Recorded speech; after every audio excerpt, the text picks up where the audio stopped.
ಮಹಾಭಾರತದ ಕಥೆಯಲ್ಲಿ ಅರ್ಜುನನು ಕೇವಲ ಒಬ್ಬ ಮಹಾನ್ ಧನುರ್ಧರನಾಗಿ ಮಾತ್ರವಲ್ಲದೆ ಸಂಯಮ ಮತ್ತು ವಿನಮ್ರತೆಯ ಪ್ರತೀಕವಾಗಿಯೂ ಕಾಣಿಸಿಕೊಳ್ಳುತ್ತಾನೆ.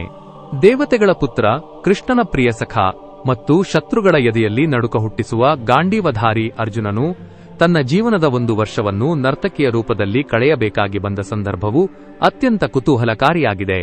ಇಂದಿನ ಈ ವಿಡಿಯೋ ಅರ್ಜುನನು ಹೇಗೆ ಬೃಹನ್ನಳೆಯಾದನು ಮತ್ತು ಆ ರೂಪವು ಪಾಂಡವರ ಅಜ್ಞಾತವಾಸದ ಯಶಸ್ಸಿಗೆ ಹೇಗೆ ಕಾರಣವಾಯಿತು ಎಂಬುದನ್ನು ವಿವರಿಸುತ್ತದೆ. ಸ್ವರ್ಗಲೋಕದ ಯಾತ್ರೆ ಮತ್ತು ಊರ್ವಶಿಯ ಶಾಪ. ಪಾಂಡವರ ವನವಾಸದ ಸಮಯದಲ್ಲಿ ಅರ್ಜುನನು ದಿವ್ಯಾಸ್ತ್ರಗಳನ್ನು ಪಡೆಯಲು ದೇವಲೋಕಕ್ಕೆ ಪ್ರಯಾಣ ಬೆಳೆಸಿದ್ದನು.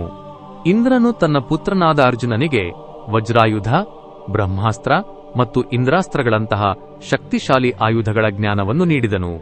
ಅರ್ಜುನನ ಶಿಸ್ತು ಮತ್ತು ತಪಸ್ಸನ್ನು ಮೆಚ್ಚಿದ ಇಂದ್ರನು ಒಂದು ರಾತ್ರಿ ಸ್ವರ್ಗದ ಸುಂದರ ಅಪ್ಸರೆಯಾದ ಊರ್ವಶಿಯ ನೃತ್ಯವನ್ನು ಏರ್ಪಡಿಸಿದನು. ಅರ್ಜುನನ ಶೌರ್ಯ ಮತ್ತು ಸೌಂದರ್ಯಕ್ಕೆ ಮನಸೋತ ಊರ್ವಶಿಯು ಅವನನ್ನು ಪ್ರೀತಿಸುವುದಾಗಿ ತಿಳಿಸಿದಳು.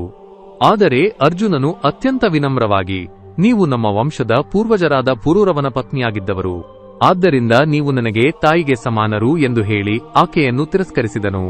ತನ್ನ ಪ್ರೇಮವನ್ನು ತಿರಸ್ಕರಿಸಿದ ಅರ್ಜುನನ ಮೇಲೆ ಕೋಪಗೊಂಡ ಊರ್ವಶಿಯು, ನೀನು 1 ವರ್ಷದ ಕಾಲ ನಿನ್ನ ಪೌರುಷವನ್ನು ಕಳೆದುಕೊಂಡು ನಪುಂಸಕನಾಗಿ ಬಾಳು ಎಂದು ಶಾಪ ನೀಡಿದಳು.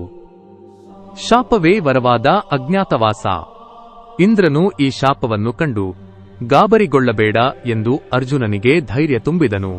ಊರ್ವಶಿಯು ನೀಡಿದ ಈ ಶಾಪವು ಮುಂದೆ ಪಾಂಡವರ 12ನೇ ವರ್ಷದ ಅಜ್ಞಾತವಾಸದ ಸಮಯದಲ್ಲಿ ವರವಾಗಲಿದೆ ಎಂದು ಹರಸಿದನು. ಪಾಂಡವರು ವಿರಾಟರಾಜನ ಆಳ್ವಿಕೆಯ ಮತ್ಸ್ಯ ದೇಶವನ್ನು ಆರಿಸಿಕೊಂಡರು.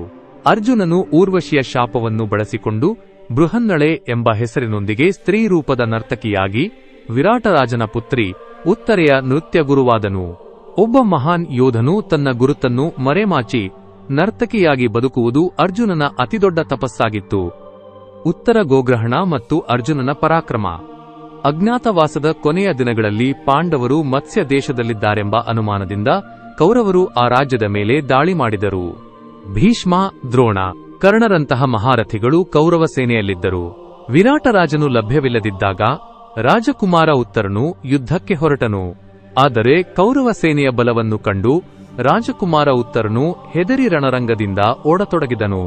ಆಗ ಬೃಹನ್ನಳೆಯ ರೂಪದಲ್ಲಿದ್ದ ಅರ್ಜುನನು ಉತ್ತರನನ್ನು ತಡೆದು ತನ್ನ ನಿಜವಾದ ಗುರುತನ್ನು ಬಹಿರಂಗಪಡಿಸಿದನು.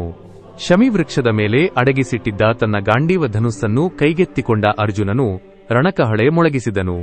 ಒಬ್ಬನೇ ಯೋಧನಾಗಿ ನಿಂತು ಇಡೀ ಕೌರವ ಸೇನೆಯನ್ನು ಪರಾಜಯಗೊಳಿಸಿದನು. ಬೃಹನ್ನಳೆಯಾಗಿದ್ದವನು ಅರ್ಜುನನೆಂದು ತಿಳಿದಾಗ ಕೌರವರು ದಂಗಾದರು. ಆದರೆ ಅಷ್ಟರಲ್ಲಿ ಅಜ್ಞಾತವಾಸದ ಅವಧಿ ಮುಗಿದಿತ್ತು. ಬೃಹನ್ನಳೆ ರೂಪದ ತಾತ್ವಿಕ ಸಂದೇಶ. ಬೃಹನ್ನಳೆಯ ರೂಪವು ಅರ್ಜುನನಿಗೆ ಕೇವಲ ವೇಷವಾಗಿರಲಿಲ್ಲ, ಅದು ಅವನಿಗೆ ಸ್ತ್ರೀ ಸಂವೇದನೆಗಳನ್ನು, ಕಲೆ ಮತ್ತು ತಾಳ್ಮೆಯನ್ನು ಕಲಿಸಿತು. ಶಕ್ತಿಯ ಜೊತೆಗೆ ಸಂಯಮವು ಮುಖ್ಯ ಎಂಬುದನ್ನು ಈ ಅಧ್ಯಾಯವು ಸಾರುತ್ತದೆ. ಅಜ್ಞಾತವಾಸದ ನಂತರ ವಿರಾಟರಾಜನು ತನ್ನ ಪುತ್ರಿ ಉತ್ತರೆಯನ್ನು ಅರ್ಜುನನಿಗೆ ವಿವಾಹ ಮಾಡಿಕೊಡಲು ಬಯಸಿದನು. ಆದರೆ ಅರ್ಜುನನು ತಾನು ಗುರುವಾಗಿ ಆಕೆಯನ್ನು ಮಗಳಂತೆ ಕಂಡಿದ್ದೇನೆ ಎಂದು ಹೇಳಿ ತನ್ನ ಪುತ್ರ ಅಭಿಮನ್ಯುವಿನೊಂದಿಗೆ ಉತ್ತರೆಯ ವಿವಾಹವನ್ನು ನಿಶ್ಚಯಿಸಿದನು. ಅರ್ಜುನನ ಬೃಹನ್ನಳೆ ರೂಪವು ಕೇವಲ ಒಂದು ಪುರಾಣ ಕಥೆಯಲ್ಲ, ಅದು ಅಹಂಕಾರವನ್ನು ತ್ಯಜಿಸಿ ಸನ್ನಿವೇಶಕ್ಕೆ ತಕ್ಕಂತೆ ಬದುಕುವ ಕಲೆಯನ್ನು ಕಲಿಸುತ್ತದೆ. ಅಪಮಾನದಂತೆ ಕಂಡ ಶಾಪವನ್ನು ತನ್ನ ಯಶಸ್ಸಿನ ಏಣಿಯನ್ನಾಗಿ ಮಾಡಿಕೊಂಡ ಅರ್ಜುನನ ಈ ಕಥೆಯು ಇಂದಿಗೂ ನಮಗೆ ಸ್ಫೂರ್ತಿದಾಯಕವಾಗಿದೆ. ಸ್ನೇಹಿತರೆ, ಇತಿಹಾಸ ಮತ್ತು ಪುರಾಣಗಳ ಇಂತಹ ಮತ್ತಷ್ಟು ಅಚ್ಚರಿಯ ರಹಸ್ಯಗಳು ನಮ್ಮ ಚಾನೆಲ್ನಲ್ಲಿ ನಿಮಗಾಗಿ ಕಾಯುತ್ತಿವೆ. ಇಂತಹ ಆಳವಾದ ಮತ್ತು ಅಪರೂಪದ ವಿಷಯಗಳಿಗಾಗಿ ಈಗಲೇ ನಮ್ಮ ಚಾನೆಲ್ಗೆ ಸಬ್ಸ್ಕ್ರೈಬ್ ಮಾಡಿ. ಮುಂದಿನ ವಿಡಿಯೋದಲ್ಲಿ ಮತ್ತೆ ಭೇಟಿಯಾಗೋಣ. ಅಲ್ಲಿಯವರೆಗೆ ಕುತೂಹಲ ಸದಾ ಇರಲಿ, ಜ್ಞಾನದ ಹಸಿವು ಹೆಚ್ಚುತ್ತಿರಲಿ. ಯುಗಾಂಶ. ಯುಗಗಳ ಇತಿಹಾಸ, ವಿಜ್ಞಾನದ ರಹಸ್ಯ, ಇನ್ಯಾರೂ ಹೇಳದ ಸತ್ಯದ ಏಕೈಕ ಅಂಶ.